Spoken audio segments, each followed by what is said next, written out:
I'm so glad that you're here today. I'm such a big fan of yours. Well, good. Thank you. So, being international speakers and professional speakers, we have to travel so much, and your schedule is just so hectic. How do you keep up with that? How do I keep up with it? I don't know. I just love doing it. I always say the universe is my playground, the world is my home, and every country is another room in the house, and every city is another place I get to share my message. And I love doing it. It's my little office when I travel, and I really don't think much about it. I just love doing it. I love traveling. So now they have a plan, they have a vision, they have their dreams, and they're watching it being set out in front of them. How can they crystallize it? So we've set out our plan, and then the next morning we get up and it's a new day, and all the responsibilities of that day flood in. How can they crystallize every day so that they stay on track? Well, if it's not setting with their highest values, they won't. Mm-hmm. They'll let everything else that stacks up higher on the value system come in, and they won't have time for it. Look, I take people, and I have a financial program I do, the Secrets of Financial Success program. And I have to ask everybody, how many want to be financially successful? Wealth. Everybody says no. Oh, everybody puts their hand down. I said, how many of you have it? They put their hands down. 2 people have it, out of 100 or something. And I said, would you like to know why? It's really simple. There's no mystery here. It's really simple. The ones that have it have a higher value on it than the people who don't. What happens, you got 15, 20 different values that are higher than saving money, investing money, and building wealth, that are high in your values. And second you get money, you spend it on that. That's that simple. You won't spend it into savings and put it into savings unless you have a higher value on savings than all the things you want to buy with it. So until you do, you'll never have it working for you. You'll always work for it. Well, the same thing that occurs there, and a kind of an eye-opener to them, is the same thing in our lives.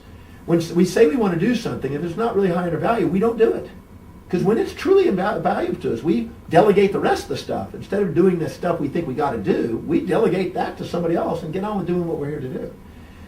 Now, you mentioned your breakthrough experience. Now, in your book, The Breakthrough Experience, you talk about how things that happen in your life are not necessarily negative or positive, but you keep somewhere in between, and that's how you keep a balance.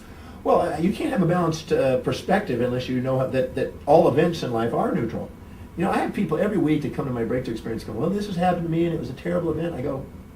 I said, well, did you know that so-and-so and so-and-so, these great people had those same events? You go, really?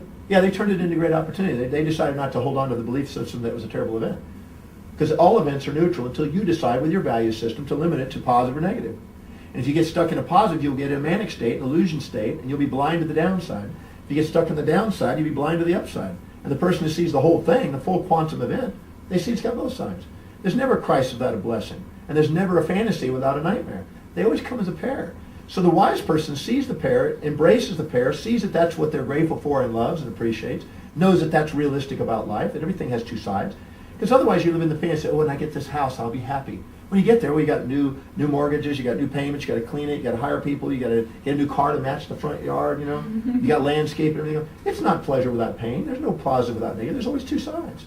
So when you put those two together, you have a balanced orientation, you have a balanced life.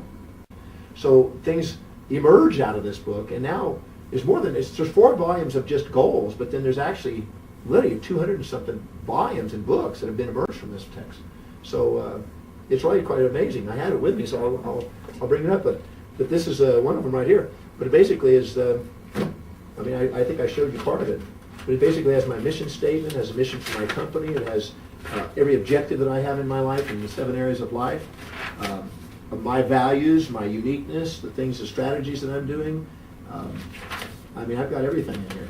Exactly, I have the master plan of how I want it. I've got a posthumous biography of how I want to be perceived 1,000 years into the future. I have a gratitude list that gets updated every year, and I think it's probably I think the largest collection of gratitude to anybody I've never met. And I don't know if I've met anybody beyond that, but and I keep records of it every single day. And I'm an absolute believer that if you're grateful for what you got, you get more to be grateful for.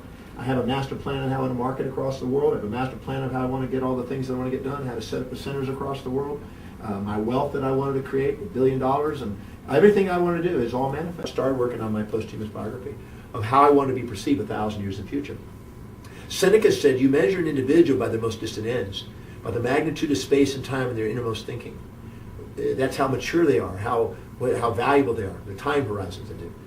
So I realized that most people set goals in their time and space of their life, and they're thinking in terms of mortality, they're not thinking in terms of immortality. But yet there's a yearning inside of us as a soul to call to immortality. So I started working on a posthumous biography.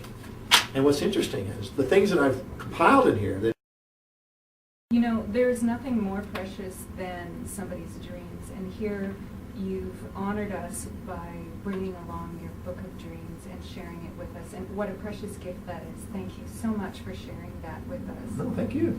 That's good. And if it helps inspire another person, that's the dream. Well, I'm sure it will. It's definitely inspired me. Well, thank you.